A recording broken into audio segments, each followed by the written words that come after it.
4 or 5 weeks ago. You start spring practice. It's another phase, important phase of the year.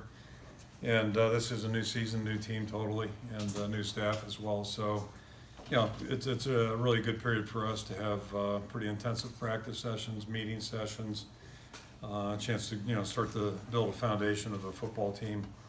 And, every season you got openings. That's certainly part of the deal. And then this year we've got, I think, an inordinate amount of injuries.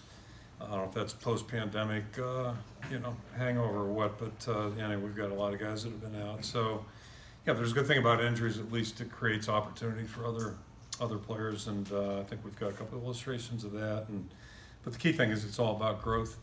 But again, going back to the injury front, that's been one of the lowlights of things. Way too many guys on the sidelines. Hopefully, we can move past that. I think if there's good news there.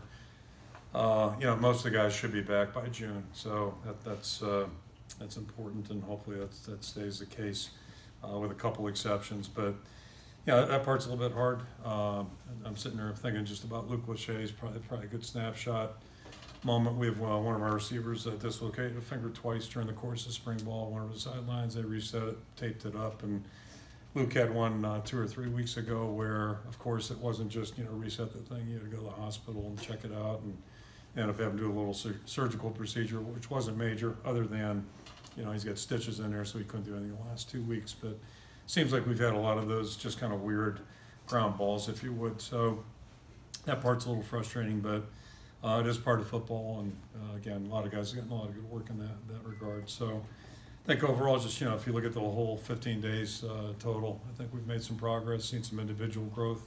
It's really what we talked to the guys about throughout the onset of spring practice and throughout. It's really more about what kind of individual growth can we see. We'll worry about the cohesion part later on. And I think we've seen a lot of areas where there is that growth. I think clearly in today's indicative of this, that we still got a lot of ways to go, a long ways to go right now. But overall, again, the work habits have been good, the attitude's been good, and I think our leadership's been good. Probably a little bit, maybe we got a little more personality than most of our teams at this point, and I think that's because we've got some really good older players, experienced players. So part's all good, and next 2 weeks now the guys will be in a little different type of training regimen, a lot lighter, and finish up their academic work, and then we'll have finals. Guys will get a good break, and then we'll get back to it hard in June. So Alex had some injury issues he was dealing with the first couple of weeks, so his work was limited, but I think all three of you guys are growing. All three are a little different discussions, how they play and how we play if they're in there, but they're all growing. Joe is, obviously, as I said back 5 weeks ago, he's behind the other two as far as knowing what to do, but this was huge for him to get a 15 set practice, and when Alex was out, that increased his workload a little bit, which was good. So this will be really helpful for him. Not that he's a first-year guy, he is kind of, but like this isn't his first spring, but you think about the young guys that came into, having these 15 days that'll really help them accelerate, I think, between now and August. Hopefully they'll be, further down the road and we get going then. How much ground did he make up, Joe? He's made progress. He's doing a good job. So he's still got a lot to learn, but we would expect that and certainly do. But he's got a good attitude. He works really hard. He's very conscientious, and as you saw, he does some good things out there. You've had some quarterbacks in the past that have, Nate Stanley, for instance, was a true sophomore when he started, and number 2 when he was freshman. Drew Tate, a few others. Can he follow that path with a good August and put himself? We'll see. The competition path was probably a little different for the other guys, but we'll see. I mean, we have an open mind about every position on the team, and certainly the quarterback spot. Right now.